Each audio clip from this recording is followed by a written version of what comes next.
Welcome to Deloitte Financial Reporting Updates, our webcast series covering issues and developments related to the various accounting frameworks. Today's presentation is Bringing Clarity to an IFRS World, IFRS 16 Leases, and Other Financial Reporting Matters. I'm John Clickman, your host for this webcast, and I'm joined by others from our advisory and national accounting groups. Just a couple of housekeeping items before I tell you about our agenda and speakers. If you'd like a copy of the slides for reference, they're available for download on the same web page on which you accessed this update. You can also direct your colleagues to the webcast link by referring them to Deloitte Canada's Centre for Financial Reporting, which is accessible at iesplus.com. Simply select Canada English from the drop-down menu at the top right of the web page. Okay, let's get to our agenda. First, you'll hear from Namita Dan and Martin Roy, who will provide us with an overview of IFRS 16, the new leases standards, including the revised definition of a lease, the impact on lessee accounting, and transition considerations. After Namita and Martin, Kerry Daniluk will provide an update on IFRS amendments effective this year, IFRS Interpretations Committee decisions to consider, and an update on securities matters. Our comments on this webcast represent our own personal views and don't constitute official interpretive accounting guidance from Deloitte. Before taking any action on any of these issues, it's always a good idea to check with a qualified advisor. No professional development certificates will be issued for attending the webcast. We encourage you to check with your provincial institutes or ORD regarding the potential continuing professional development credits. I'd now like to welcome our first two speakers, Namita Dan and Martin Roy. Namita is a senior manager in Deloitte's Toronto advisory practice with over 15 years of public accounting experience. Namita assists clients with understanding, interpreting, and applying accounting guidance related to a variety of specialized areas, including leasing, securitizations, and consolidation. Martin Roy is a partner in our advisory services group. He has over 24 years of experience in accounting and financial reporting. Martin specializes in accounting for leases, consolidation and structured entities, joint arrangements, securitizations, and financial instruments under IFRS, US GAAP, and ASPE. So over to you, Namita. Thank you, John, and hello, everyone. Before we get into the details of IFRS 16, I thought we would take a look at some of the drivers leading to this change in lease accounting as we know it.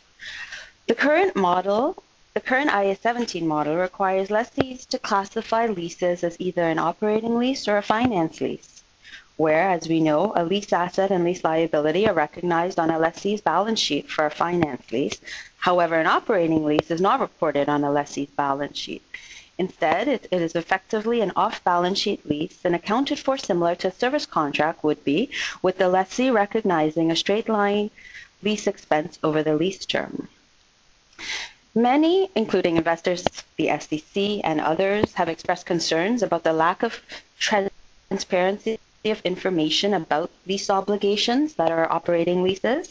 The absence of information on the balance sheet has meant that analysts and other financial statement users were often having to make adjustments to better reflect an entity's leverage, as well as to be able to make comparisons between entities that purchase or have finance leases versus entities that primarily utilize operating leases as a strategy.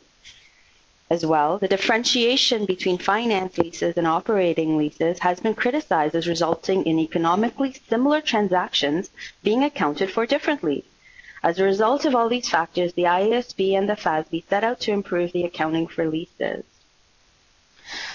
As part of the Leases project, the IASB performed an effect analysis, looking at a sample of listed companies using IFRS for US GAAP. The next slide provides a sense of the magnitude of these off-balance sheet leases and the industries expected to be most impacted by the new standard.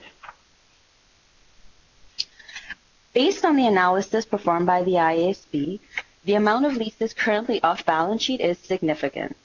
14,000 companies reported an estimated $2.18 trillion in off-balance sheet lease payments on a discounted basis, of which 1,022 companies sampled by the IFB accounted for 1.6 trillion of this 2.18 trillion.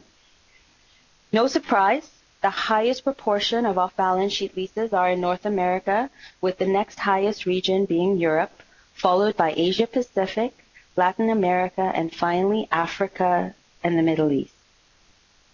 As you can see by the pie chart, by sector, the industries expected to be most impacted by the new standard are airlines, retailers, travel and leisure, and transport. Now let's delve into the new model under IFRS 16. The first step to this being identifying whether or not a contract is or contains a lease. Next slide. So, under IFRS 16, at the inception of a contract, an entity assesses whether the contract is or contains a lease, with the inception date being the earlier of the date of the lease agreement and the date of commitment by the parties to the principal terms of the conditions of the lease. Subsequent to inception, an entity reassesses whether a contract is or contains a lease only if the terms and conditions of the contract are changed. Under the new standard, a contract is or contains a lease if the contract provides a customer with the right to control the use of a specified asset for a period of time in exchange for consideration. What is control under the new model? Well, control exists if the lessee has both the right to obtain substantially all of the economic benefits from the use of an identified asset and the right to direct the use of that asset. While the definition has changed somewhat from IAS 17, it is not expected to affect the vast majority of contracts applying lease accounting. That being, leases currently accounted for under IAS 17 are generally expected to be leases under IFRS 16. The next slide depicts the decision tree that an entity may follow to identify whether a lease exists in a contract. This slide lays out the steps that an entity would follow to identify whether you have a lease or not in a contract. The first step is there an identified asset? If the answer to this question is no, then the contract is not a lease. However, if the answer is yes, then the next question is, does the customer have the right to obtain substantially all of the economic benefits of the asset throughout the period of use? If this is not the case, and the customer does not obtain substantially all of the economic benefits of the asset, then the contract would not be considered a lease. However, if the answer is yes, and the customer does in fact obtain substantially all of the economic benefits throughout the period of use, then the next question becomes, are the relevant decisions about how and for what purpose the asset is used predetermined?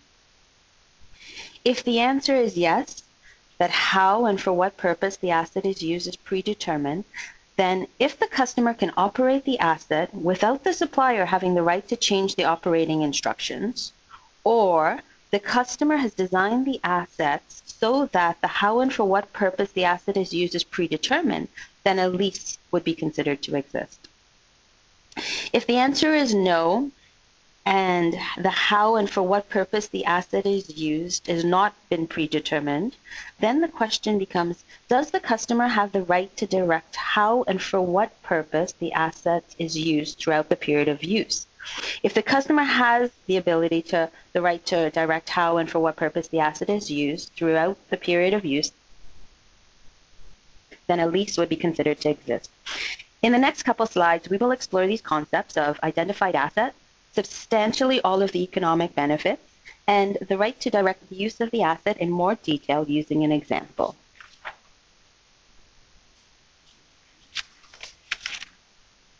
Here are the facts to our example. Customer enters into a contract with supplier for the use of a specified ship for a 5-year period. The ship is explicitly specified in the contract, and supplier does not have substitution rights. Customer decides what cargo will be transported and whether, when, and to which port the ship will sail throughout the 5-year period of use, subject to restrictions specified in the contract. Those restrictions prevent customer from sailing the ship into waters at a high risk of piracy or carrying hazardous materials as cargo. Supplier operates and maintains the ship and is responsible for the safe passage of the cargo on board the ship. Customer is prohibited from hiring another operator for the ship of the contract or operating the ship itself during the term of the contract.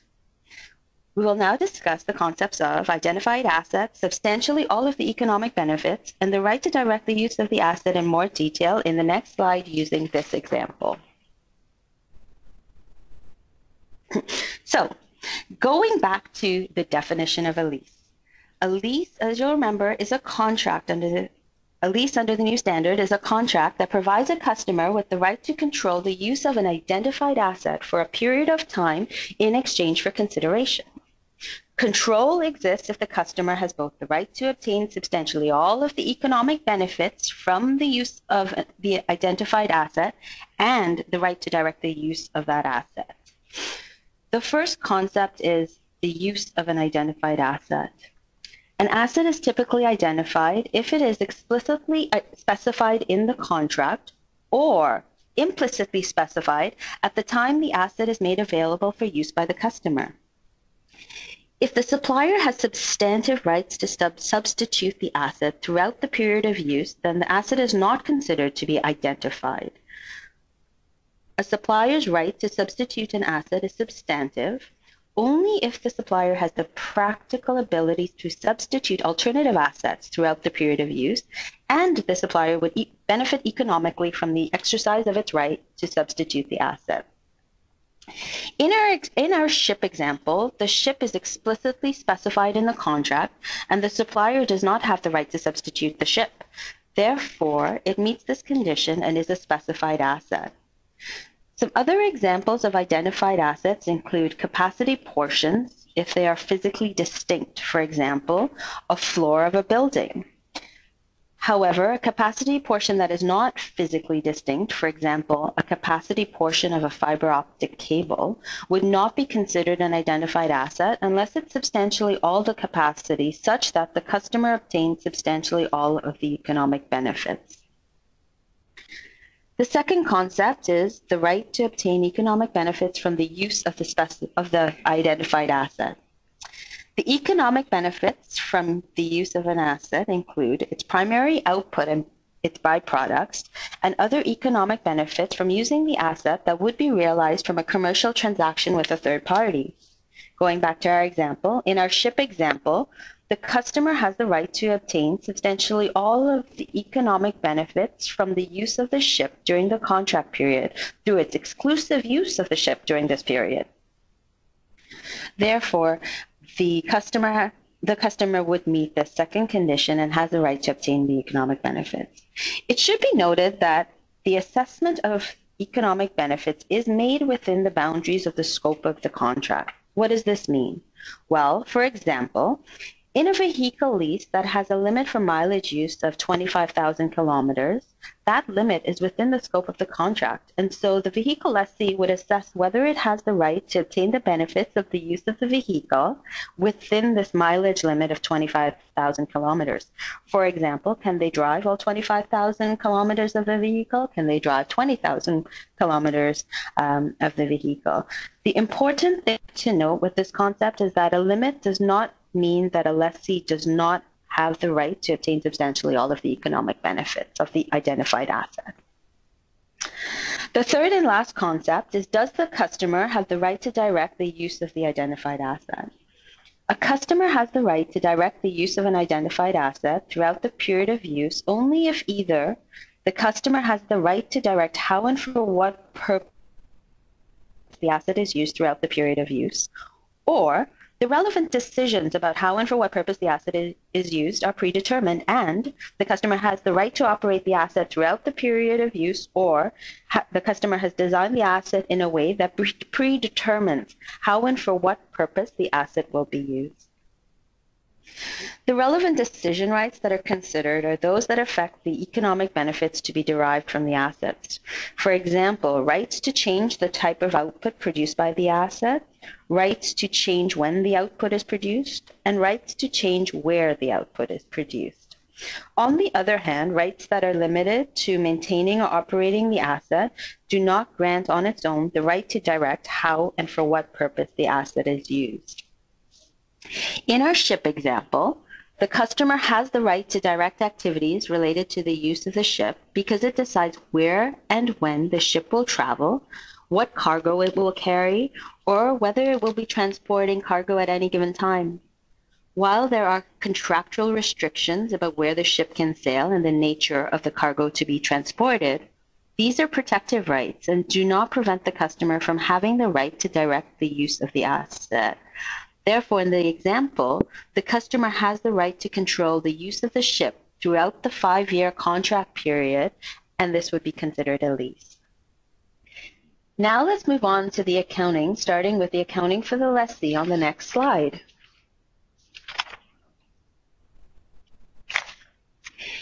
In a nutshell, this slide illustrates the impact to a lessee's balance sheet and income statement under IAS 17, the old standard, versus IFRS 16, the new standard. On the balance sheet for lessees, the big change is that most leases will now come on balance sheet. A lessee will recognize lease assets, which are now called right-of-use assets, and the related lease liabilities on their balance sheet. Lessees will either present in the balance sheet or disclose in the notes right-of-use assets separately from other assets. If a lessee does not present the right-of-use assets separately, the lessee can include the right-of-use assets within the same line item as that which it would have if the underlying asset were owned, and disclose which line item on the balance sheet it has included those right-of-use assets. Similarly, lease liabilities are to be presented separately from other liabilities. Again, if the lessee does not present lease liabilities separately on the balance sheet, then the lessee discloses which line items include those liabilities. Right-of-use assets that meet the definition of investment property will be presented in the balance sheet as investment property. On the income statement, straight-line operating lease expense will be replaced by depreciation on the right-of-use asset and interest expense on the lease liability. Depreciation and interest expense are presented separately on the income statement, where interest expense on the lease liability is a component of finance costs in accordance with IAS 1 and required to be presented separately. Interestingly, this would result in an increase in EBITDA, earnings before interest and tax depreciation and amortization under the new standard versus the old. We will talk a little bit more about the impacts on the next slide.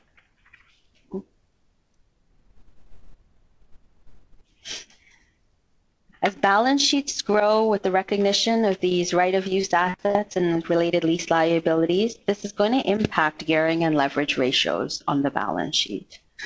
The recognition of the depreciation on the right-of-use assets and interest expense on the lease liabilities will result in a front-loading of expense over time versus straight-line payments under the old model. However, the total lease expense over the life of the lease is the same. You have to remember that what's different is the pattern of recognition of this expense over time. As previously mentioned, EBITDA would increase given that we now have depreciation and interest expense under the new standard versus straight-line lease expense, which is typically included in operating expenses under the old standard. On the cash flow statement, a lessee classifies cash payments for the principal portion of the lease liability within financing activities. Cash payments for the interest portion of the lease liability are presented as either finance or operating, depending on the entity's accounting policy choice. And short-term lease payments, payments for leases of low-value assets, and variable lease payments that may not be included in the measurement of the lease liability would be presented within operating activities. This would be expected to result in an increase in operating cash inflows and an increase in financing cash outflows. However, remember, total cash flows still remain the same. With all this change for lessees, let's move on to the next slide to talk about some of the practical expedients that are available for lessees. The new standard provides two practical expedients for lessees. The first one relates to portfolios, where lease portfolios with similar risk characteristics may be accounted for on a portfolio basis using estimates and assumptions for the portfolio as a whole if it is not expected to result in materially different accounting. If accounting for a portfolio, an entity would use the estimates and assumptions that reflect the size and composition of the portfolio as a whole. This practical expedient would be expected to apply, is likely to apply to leases for items such as vehicles, which may be all part of a master agreement. The second practical expedient relates to the separation of lease versus non-lease components within a contract. Under the new standard, for a contract that contains a lease component and additional lease and non-lease components, for example, the lease of an asset and the provision of maintenance services under the same contract, a lessee would be required to allocate the consideration payable on the basis of the relative standalone prices of each of these components and to account for the lease component separately from the non-lease component.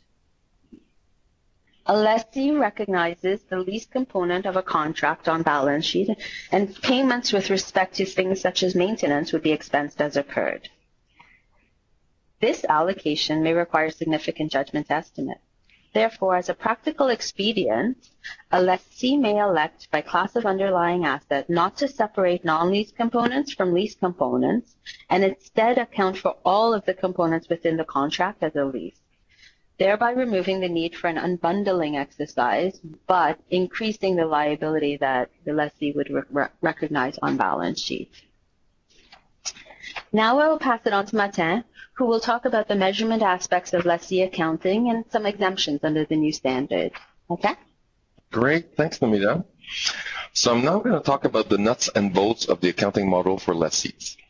At the commencement date of the lease, the lessee shall recognize a right-of-use asset and a lease liability. I'll start with the lease liability.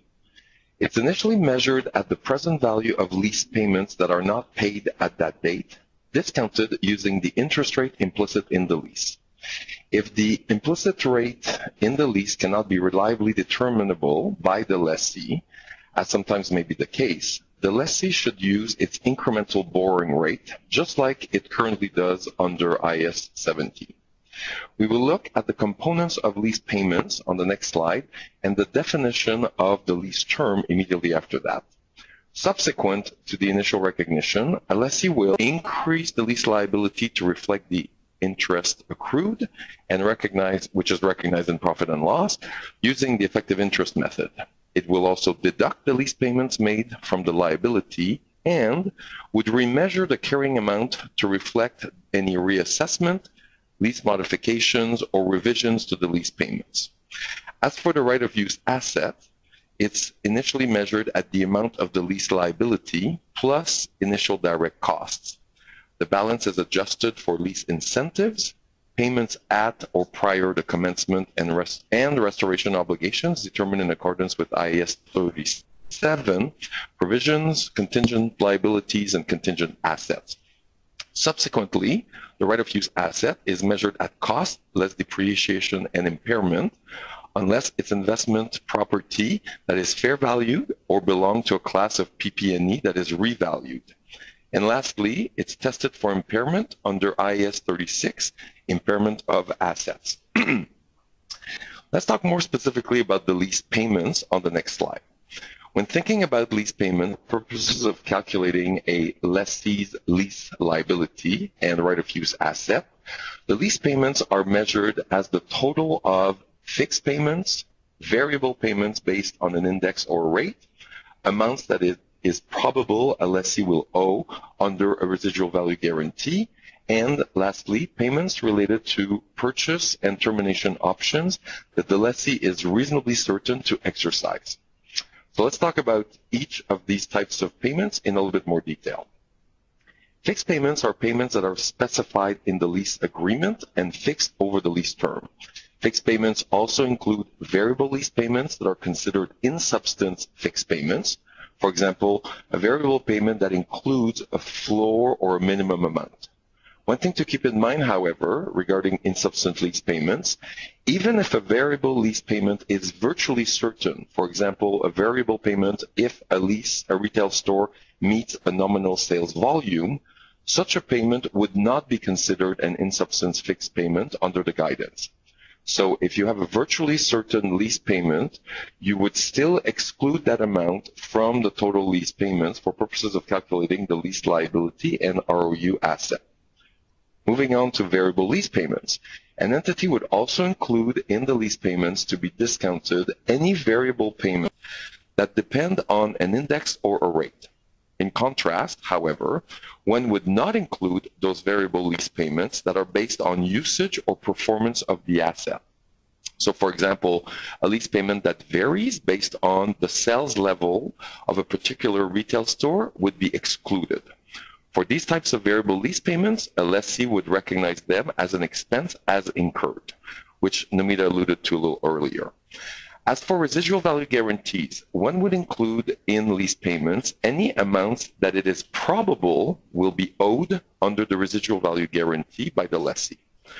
One thing to note relating to residual value guarantee amounts, the enhanced disclosure requirements in IFRS 16 include reasons for providing residual value guarantees, the magnitude of the exposure, the nature of the underlying assets, and other operational and financial effects.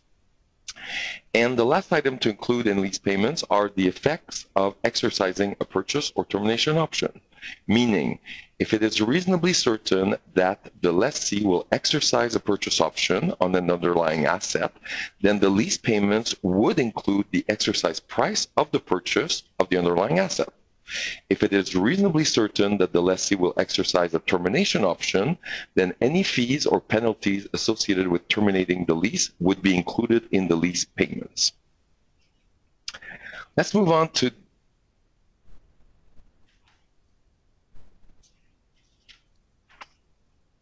the lease term on the following slide.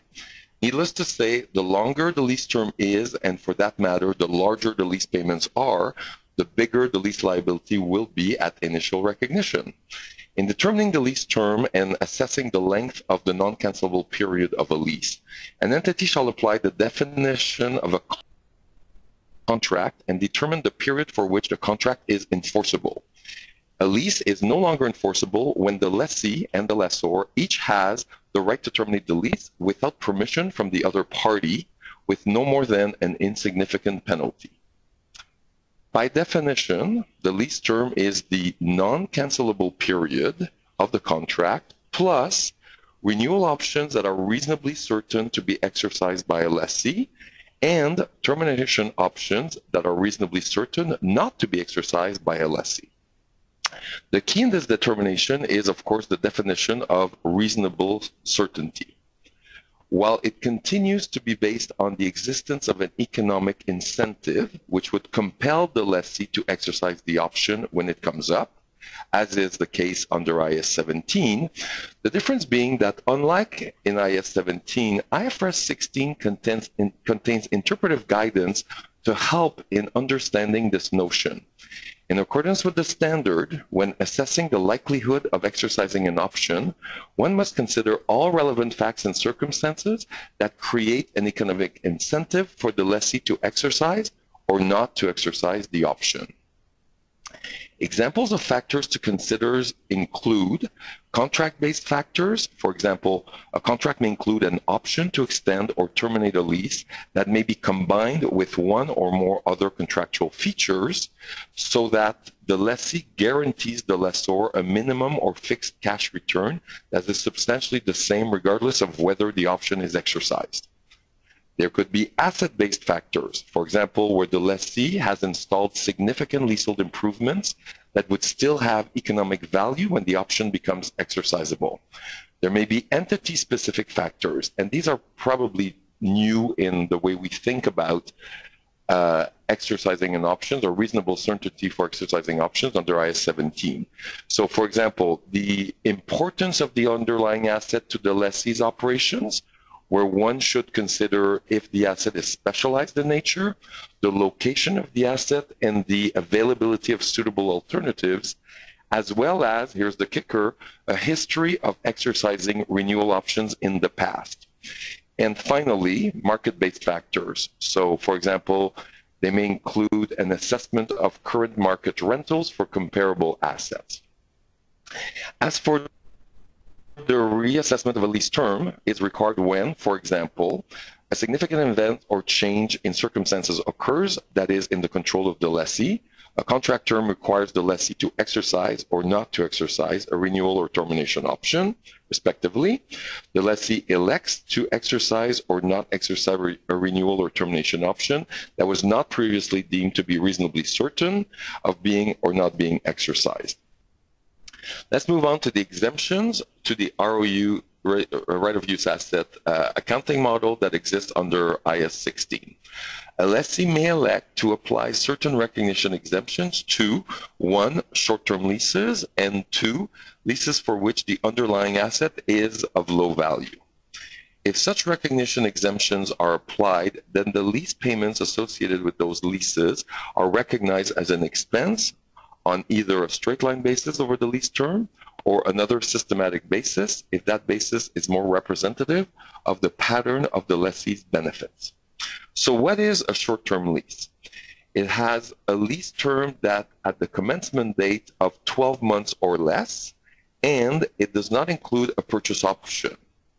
One thing to note, this exemption must be applied consistently for each class of underlying leased asset. So it has to be applied to the entire class as opposed to individually for each lease contract in that class. What is meant by low value assets, you might ask? The notion is applied in absolute terms rather than by reference to the size of the reporting entity. The basis for conclusion actually mentions a number, which is assets with a new value of less than $5,000 US. It also only applies to leased assets that are not highly dependent on or highly interrelated with other assets. The exception is applied on a lease-by-lease basis, so unlike short-term leases. And examples expected to qualify include office furniture, phones, personal computers, and tablets. But inversely, the standard notes that vehicles are not expected to qualify for low-value asset exemption. On to lessor accounting. You'll see on the following slide that the good news is that the accounting for lessor remains largely the same as compared to IAS 17. That is, lessors will continue to need to classify leases as either operating or finance lease. The reason for this was that the comments that the ISB and the FASB received was that the model for lessors was not broken, so it should probably not be changed as a result of the project. What that means, though, is that there will no longer be symmetry between the accounting for lessors and the accounting for lessees, meaning that if the lessor classifies a lease as an operating lease, they will have the asset on their books. On the other side, the lessee will lease the asset, and as a result of the new model for lessee, they'll have to book a right-of-use asset relating to that same asset. So this means that there will be two assets booked in different balance sheets relating to the same asset. Not quite exactly the same asset, but certainly apart, because a right-of-use asset is supposed to be the piece of the asset that the lessee can use over the lease term, as opposed to the lessor would have the entire asset on its books. As we previously noted, while the definition of a lease has changed from IAS 17, it's not expected to affect the vast majority of contracts to which lease accounting applies. So that's kind of one of the changes that we highlight for lessors, is the definition of a lease has changed. The second thing we highlight is presentation and disclosure. IFRS 16 contains additional disclosures about a lessor's leasing activities, in particular exposure to residual value risk, including assets subject to operating lease separately from assets owned and held for other purposes, and how the entity manages residual value risk.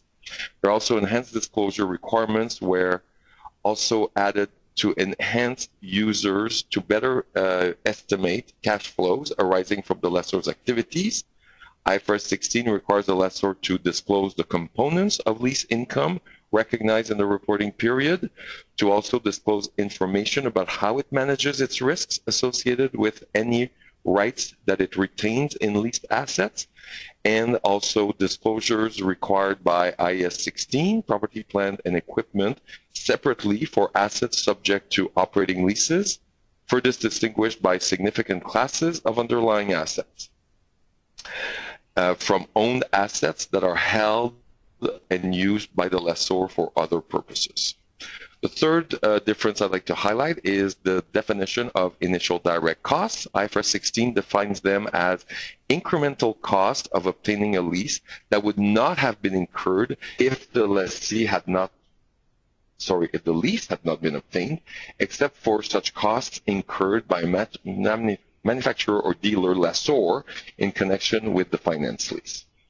And the last bullet that you'll see there, the fourth difference we noted, was IFRS 16 provides additional guidance on subleases, i.e. intermediate lessor, to account for the head lease and the sublease as two separate contracts, and evaluate lease by reference to the right of use asset arising from the head lease and not by reference to the underlying asset.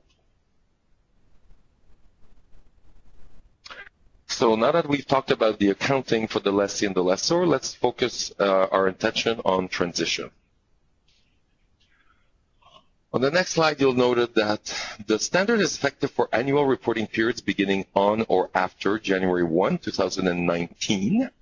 Earlier application is permitted as long as entities have also adopted IFRS 15, called revenue from contracts with customers, in light of the fact that the two standards are linked with certainly respect to the definition of control over the asset that's contained in the definition of the lease. Also, how to allocate the lease component versus the non-lease component that Namita talked about before. So if you early adopt 16, you have to have adopted IFRS 15. The good news is that there are no measurement changes to previous finance leases required at transition. Similarly, there's no need to reassess whether on the date of initial application contracts are or contain leases. Your previous conclusion in this regard under IFRIC 4 remain unchanged at initial adoption.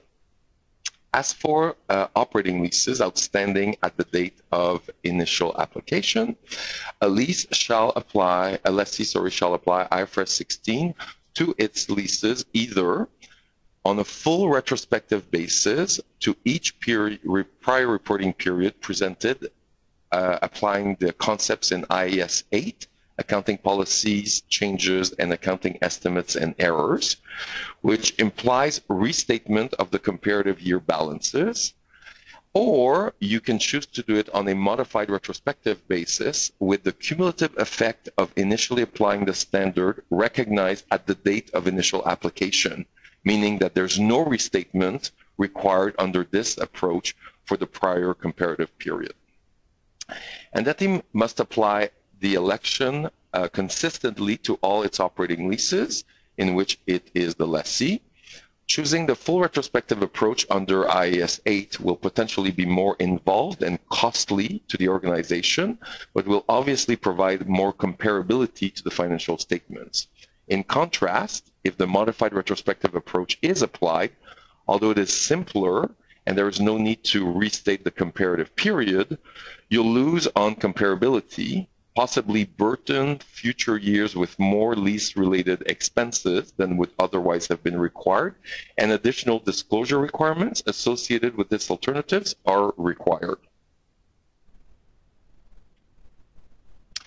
Let's talk a little bit more about the modified retrospective approach.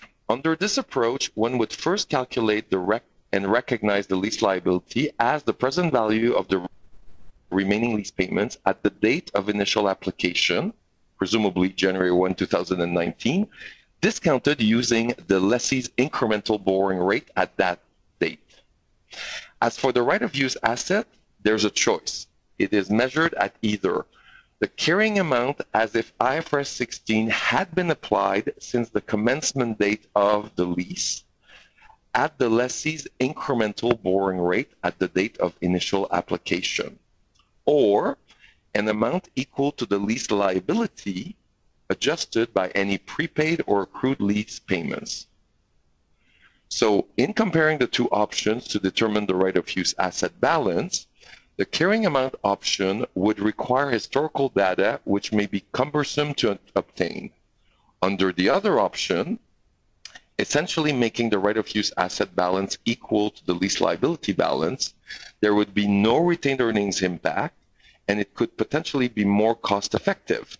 However, under this alternative, the initial right of use asset balance is will more likely be larger than it otherwise would have been, resulting on a drag on earnings going forward.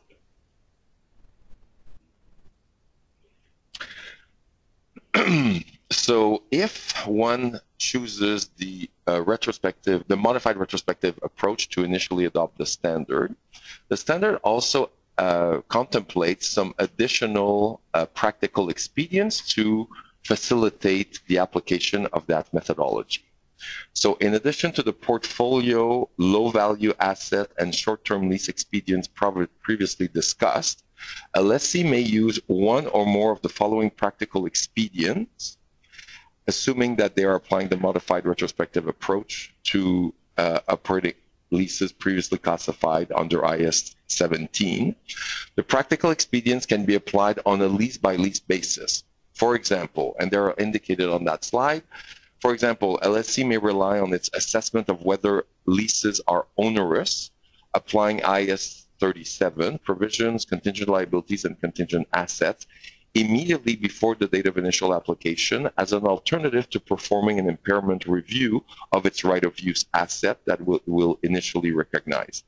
If the lessee chooses this practical expedient, the lessee shall adjust the right of use asset at the date of initial application by the amount of any provision for onerous leases recognized in the statement of financial position immediately before the date of initial application. Another example is that the lessee may exclude initial direct costs from the measurement of the right of use asset at the date of initial application. And one other example, the lessee may use hindsight, such as in determining the lease term, if the contract contains options to extend or terminate the lease.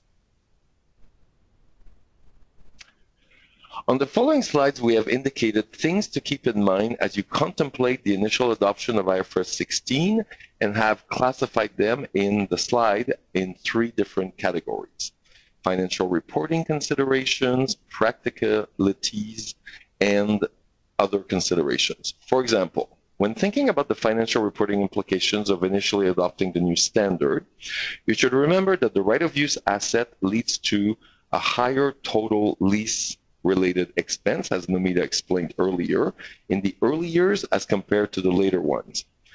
Consequently, this impact, as well as the potential to remeasure the right of use asset and lease liability balances over the lease term for changes in circumstances, will likely result in more volatility in the financial statements of lessees, an outcome which is often disliked by management and analysts. Similarly, with respect to the practicalities associated with applying IFRS 16, we note potential data gathering and analysis concerns as compared to current practices. On some polling that we've done in various discussions we've had on this standard, we've noted that a lot of attendants have noted that their system would likely need to be either enhanced or modified to be able to accommodate the application of the new standard. Clearly, that depends on the size of your lease portfolio, but that's certainly something to keep in mind. As operating leases were accounted for like most other expenses, the actual terms of the contracts might not currently be captured completely and appropriately, which may lead to a significant investment in time and effort to fill that data gap. What about systems and processes? Will yours that are in place currently suffice, and will there be a need to enhance or possibly even replace them to deal with the new standard? Last but not least, have you considered the potential impact of the initial adoption of IFRS 16 on your corporation's financial performance metrics, such as covenants and key performance indicators, the determination of your annual bonus pool, and similar items? What about internal and external communications with various stakeholders like board members, bankers, analysts, just to name a few? Have you considered if this change in accounting treatment will impact your leasing versus buying decisions? These are all things that need to be assessed as a result of the new standard.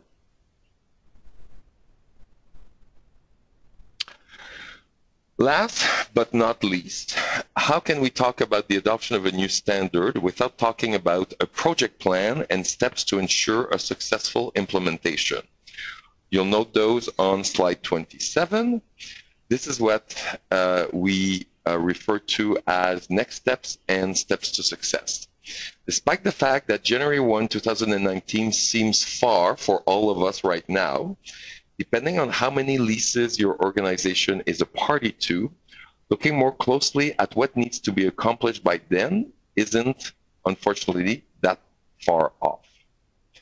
As always, it's better to plan ahead and prepare in advance of the date of initial application than be sorry.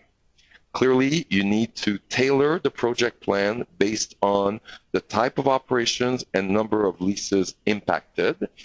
We have highlighted in this slide several what we believe steps to a successful plan, and they include such things as, project governance, which should be started sooner rather than later, and includes the establishment of who will be part of the transition team. Are they representing the right people in the organization to be able to make sure that all of the aspects of the transitions have been contemplated? We also have a group called Assess, Analyze, and Prepare, which also talks about establishing the scope of IFRS 16 and making sure that you have a sense of what is your total population of leases. Do you have all the data that you need? And if not, how do you gather it? How do you obtain it? And this is clearly made more difficult in the case of international locations and such matters. The next step we talk about is the implementation. So, improving the data quality, making sure that you have everything you need to be able to write or create the adjusting entry that will be required depending on your methodology of transition. We then talk about a step where you would embed all of that into your current reporting processes to make sure that you, it's a go live, you're comfortable with the process, you're comfortable with your controls over them, and it's just business as usual. And finally, the last step in our chart is to mitigate and strategize, which is, to make sure that you assess if there ever are changes to the tax requirements relating to this accounting treatment, that you're ready to incorporate those into your controls, talk about treasury implications, talk about, talking to analysts about what the impact will be to prepare them for the change. You need to probably rethink about your leasing strategy. Are you going to continue to buy or lease assets? Why? What's the reason for doing either of those things? And, lo and behold, we're at January 1, 2019. So that concludes my remarks on IFRS 16. So, John, it's back to you. Thanks a lot, Martin, and thank you, Namita, as well. So I guess there's more big changes headed our way. I'd like to now introduce our next speaker, Carrie Daniluk. Carrie joined Deloitte as a partner in 2006 with over 20 years experience in public practice, standard setting, and industry. Carrie is currently a partner in Deloitte's National Assurance and Advisory Services and specializes in a variety of areas of IFRS, ASPE, and not-for-profit accounting. Over to you, Carrie. Thanks, John. Okay, as John mentioned at the beginning, I'm going to run through a number of, a couple of things that are new for 2016 reporting, since we are, I guess, well into the 2016 reporting year for calendar year-end companies. And also I'm going to touch on some recent activities of the IFRS Interpretations Committee and provide a little bit of an overview of the ISB work plan and then a short securities regulatory update.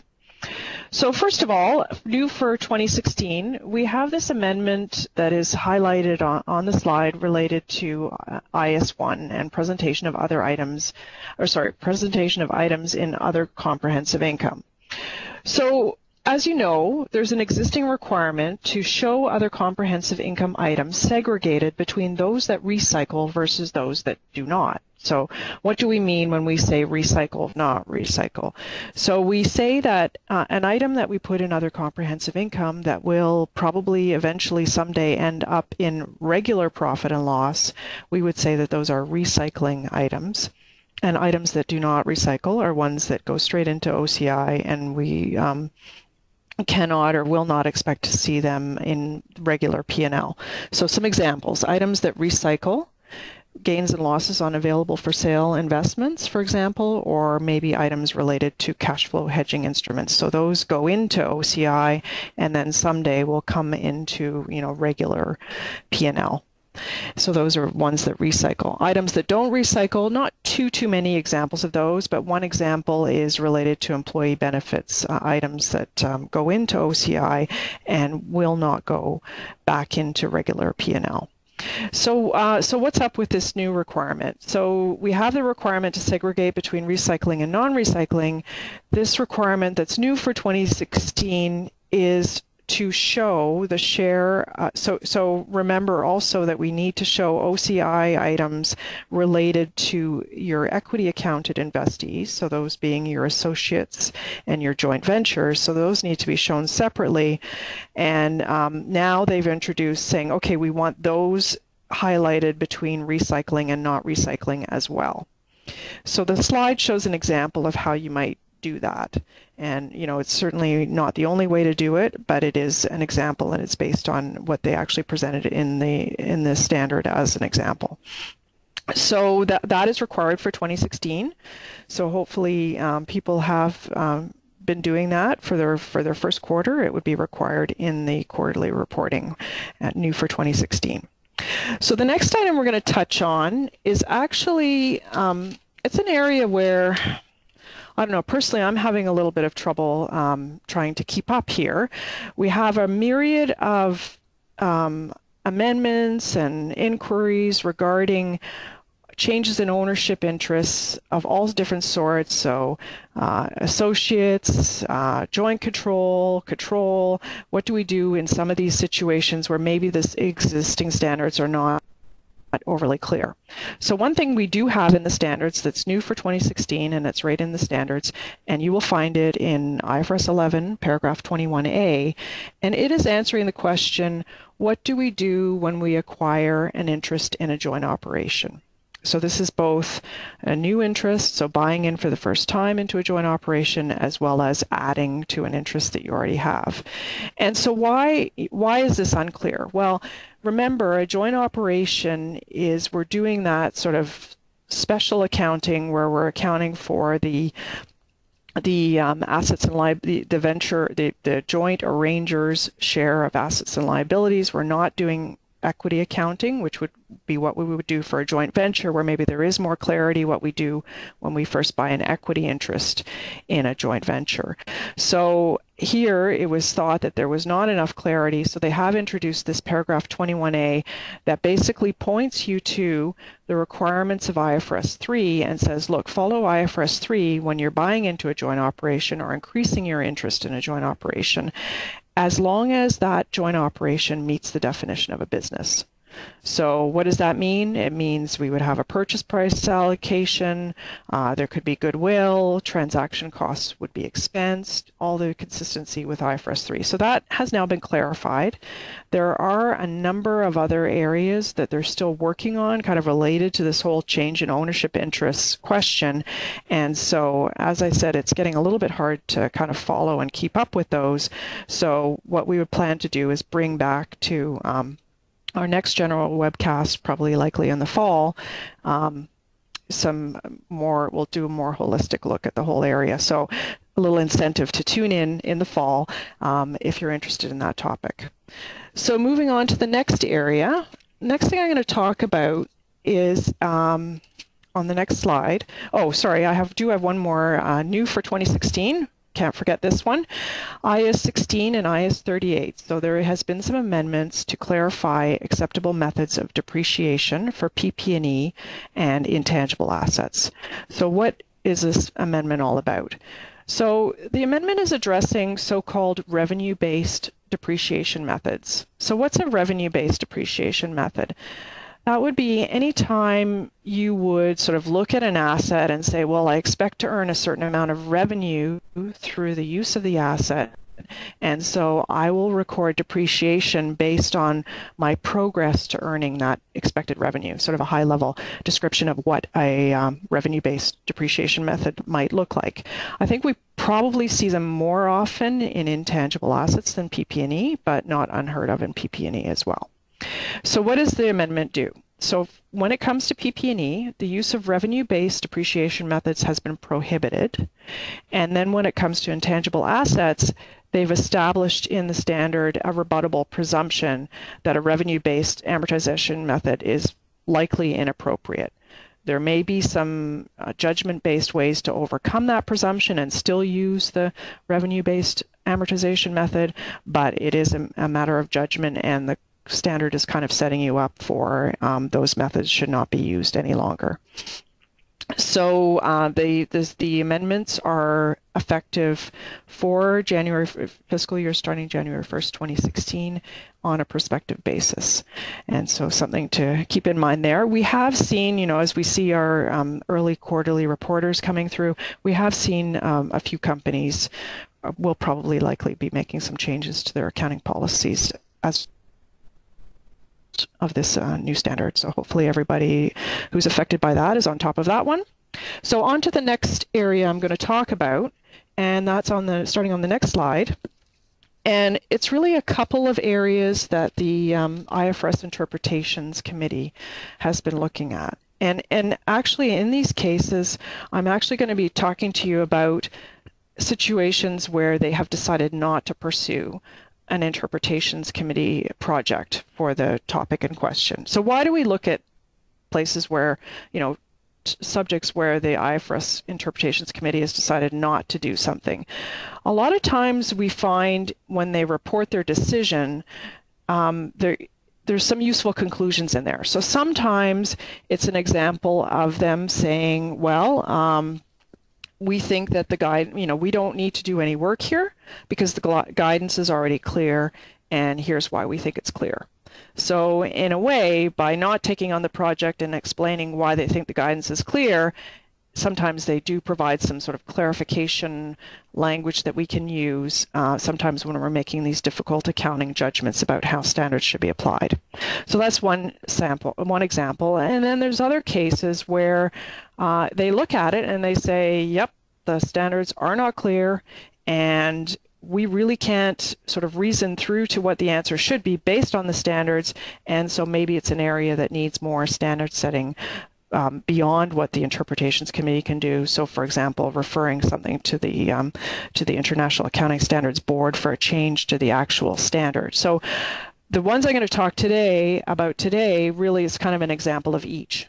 So, the first one relates to what do we do with contingent consideration arrangements when you buy assets. So, this is where we're buying an asset or a collection of assets that do not meet the definition of a business.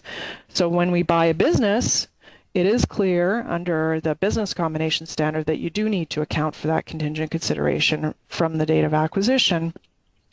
But we've never had any clarity about what to do for a group of assets that maybe, or even a single asset that doesn't constitute a business and there's maybe some variable payments. So the Interpretations Committee has actually been discussing this topic for, I think it's fair to say, a number of years. And it is an issue that does come up with a fair bit of frequency, especially in certain industries. For example, we often see it in resource industries where somebody's buying an early stage resource property, doesn't meet the definition of a business, and there will be follow-on payments. For example, if the mine, let's say it's a mine, is developed and brought into commercial production, sometimes maybe the purchaser will have to pay an additional amount later when that commercial production target is achieved. So we've always kind of, wondered or considered what to do, and it's not always that easy with these variable payments.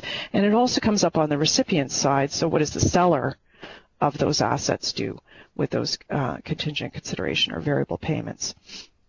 So the IFRC in their discussions have really focused a lot of attention on whether the variable payment depends on the purchaser's future activity. So go back to my mining example. If the contingency is, you will make the payment when you bring your new mine that you've bought, your mining assets that you've bought, into commercial production. So that would be an example likely of something where we would say, yep, that depends on the purchaser's actions, because they will either bring it to commercial production or not. So that's their activity.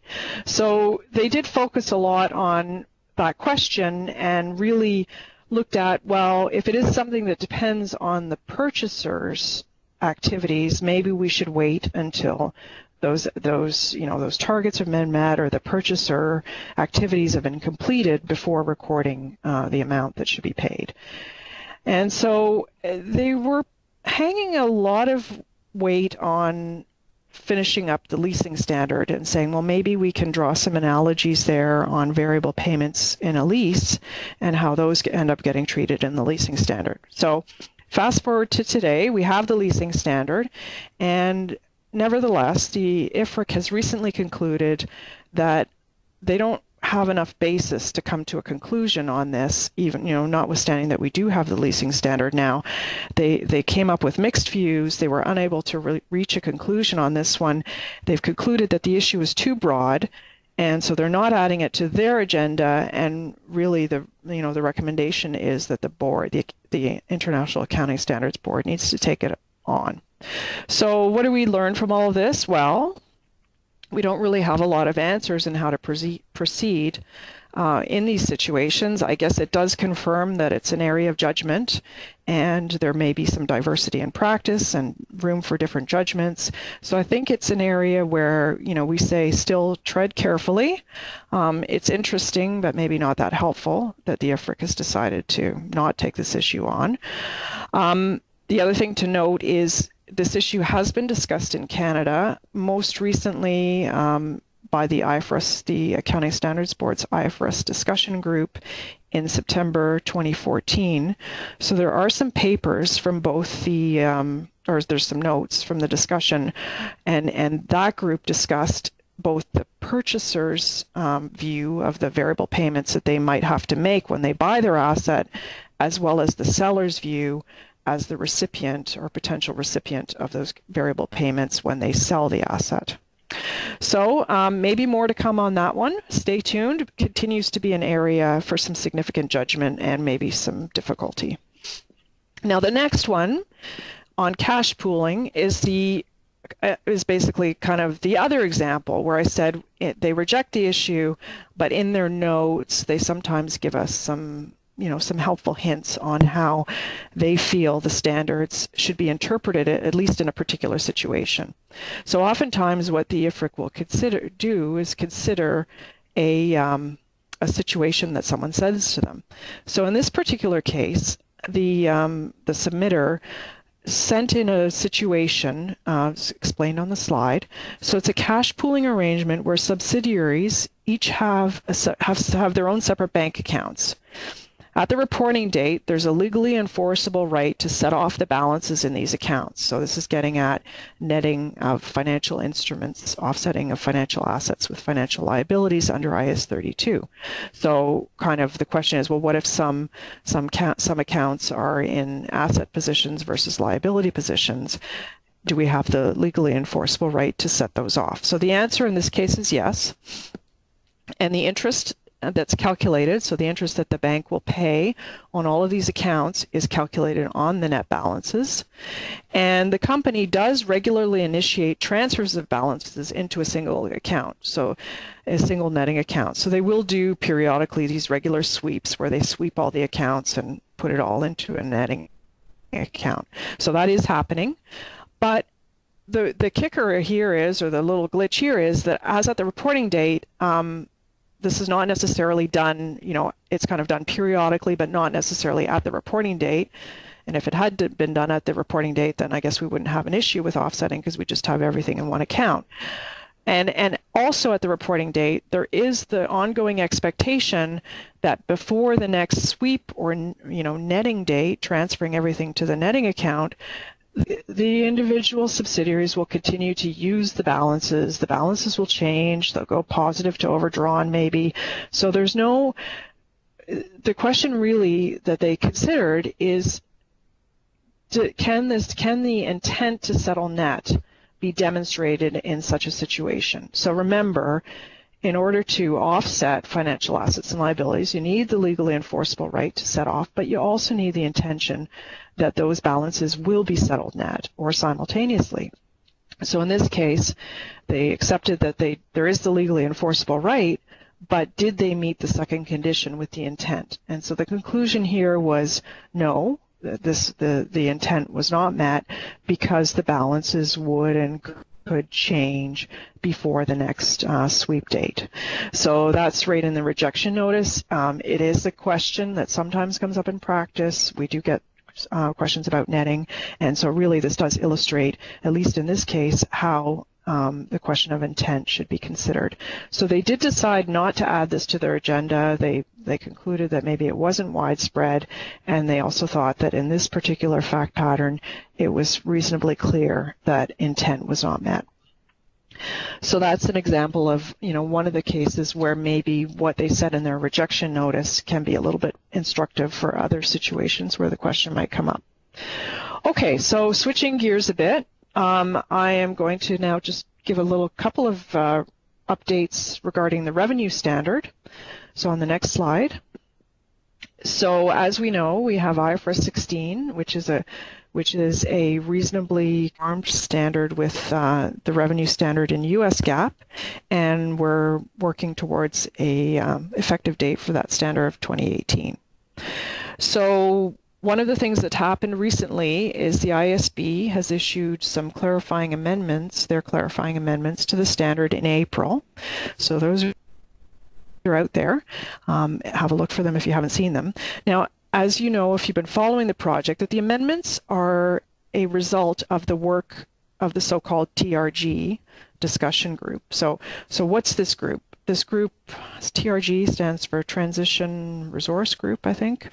Anyway, so what their job was to do, and it was joint, US, FASB, and international being the ISB. It was a joint group, and they were getting together to discuss implementation issues with their conformed revenue standards. And so they've been meeting over the last couple of years and dealing with a number of issues, and the one result of their work is these amendments that we've seen under IFRS come out in April. And the FASB has also done some amendments that came out earlier, and which interestingly are not exactly the same as our amendments.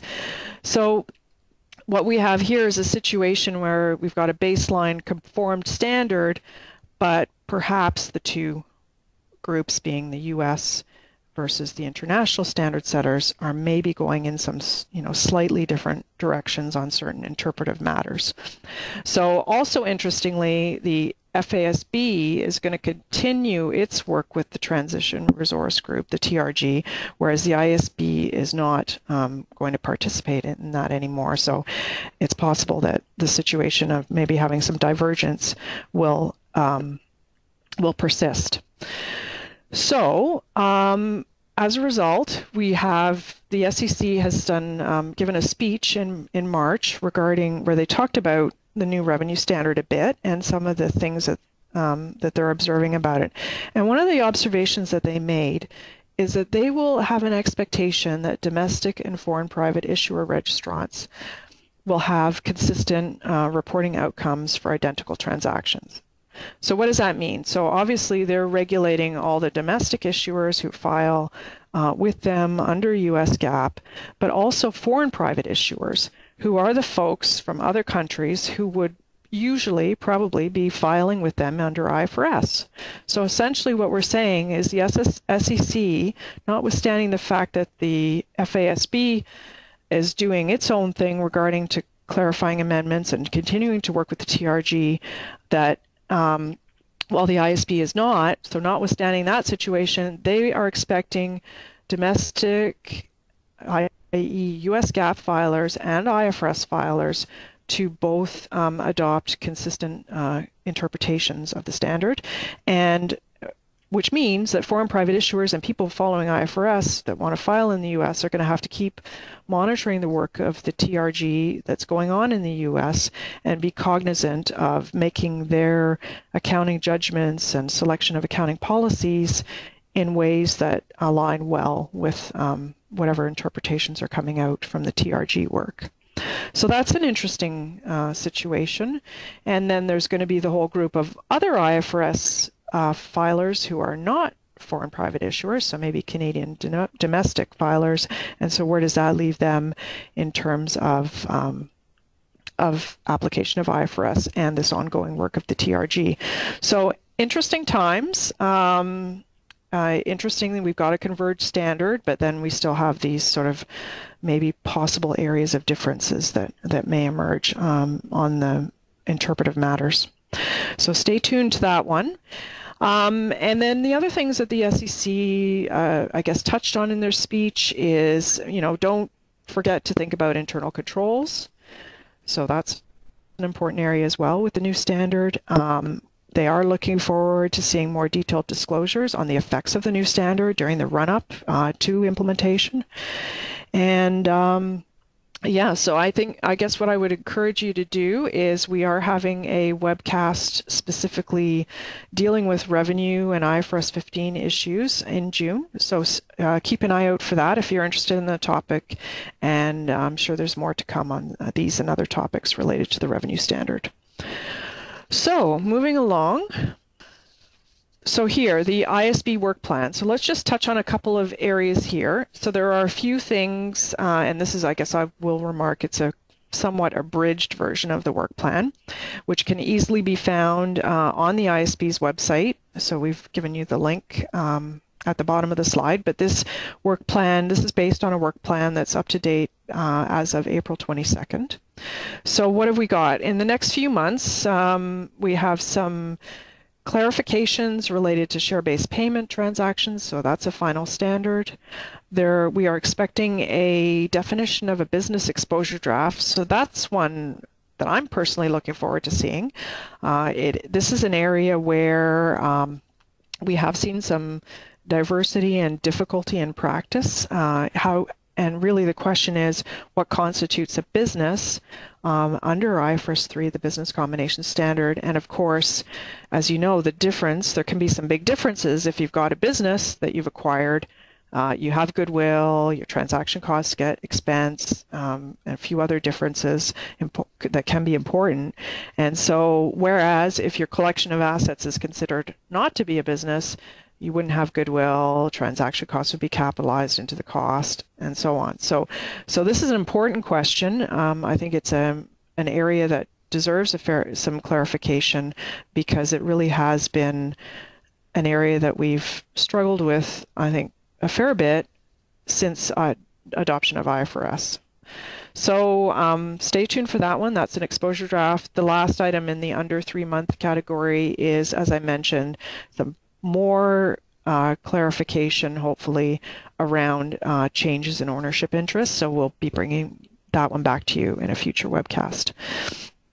So a little bit further out, we've got an expected final standard on some amendments to basically the application of IFRS 9 by insurance companies. So if you're an insurance company reporter, I'm sure you're well aware of that one, and they are expecting to issue the final standard, I would say, before the end of this year, which is good. And the next one, IFRS 8. For those of you who are not up to date on what your IFRS standard numbers are, so the IFRS 8 is post-implementation review related to segment disclosures. So that's an area, if we go back to the last slide, please. That's an area where we do see a lot of, certainly there's a lot of regulator interest in application of segment disclosures and how companies are making judgments in those areas about what their operating segments are. So this is the ISB regularly does these post-implementation reviews of reasonably new standards, which IFRS 8 is reasonably new to IFRS. And so coming out of that, they are going to be proposing some clarifying amendments in an exposure draft. And then finally, just a couple of things to touch on, some of the later ones, but important projects, or at least, some important projects still to come. Insurance contracts expected after 6 months, the conceptual framework. We're waiting for some final standard setting activity there. The next one, classification of liabilities, and this is classification of liabilities as between current and long term in your balance sheet. And so this is another important area where we have had some interpretive difficulties, I would say, out of the IFRS language in IS1, particularly regarding when liabilities need to be classified as current in certain circumstances. So hopefully these will be helpful amendments, and we are expecting to see them in the reasonably near term. The last two in the gray boxes are, of course, discussion papers, so they will be further out. So, for example, if you're following the rate-regulated activities project, it does seem like it's a ways off because they have done one discussion paper, and then they're proposing that they will do another one. So they're not moving to standard setting activity just yet on that one. So finally, some regulatory updates included on the next slide. And we had in late last year, the Canadian Securities Administrators issued this national instrument on non-GAAP measures. It is in partially, at least, in reaction to the amendments to IS1 on financial statement presentation of additional subtotals and financial statements and other amendments to that standard. So I would refer you to that one as an interesting look if you are concerned about non-GAAP measures and current securities administrators thinking on those. And related to that, the Deloitte US, so related to US filers perhaps, but may be instructive for people using non-GAAP measures who are domestic Canadian issuers as well. Top 10 questions to ask when using a non-GAAP measure. So as we know, non-GAAP measures have continued to be a kind of a sensitive area, especially with securities regulators. So both of those should be interesting reads if you do make use of non-GAAP measures in your external reporting. And then finally, just to mention that the Canadian Securities Administrators are doing continuous disclosure reviews, as they always do, and we're certainly starting to see some of them. Some of the topics that they are coming up with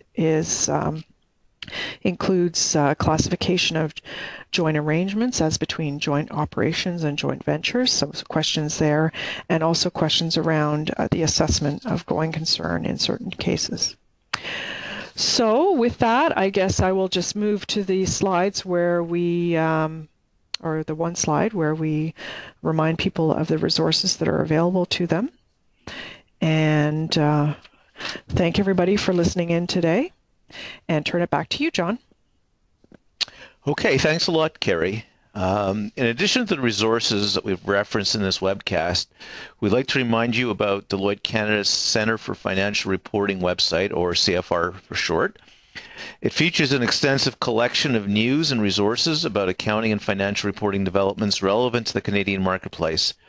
The CFR can be accessed from isplus.com by selecting Canada English from the drop-down menu in the top right corner of the web page. I'd now like to thank our speakers today, Namita Dan Martinois and Carrie Daniluk. Also thanks to our behind-the-scenes team, Alexia Donahue, Alan Kirkpatrick, Leah Zhu, and Chris Tynan. We hope you found this webcast helpful and informative. If you have any questions or feedback, you can reach out to your Deloitte partner or Deloitte contact. And if you'd like additional information, please visit our website at www.deloitte.ca. And to all of you viewing our webcast, thank you for joining us. This concludes our webcast, bringing clarity to an IFRS world, IFRS 16 leases, and other financial reporting matters.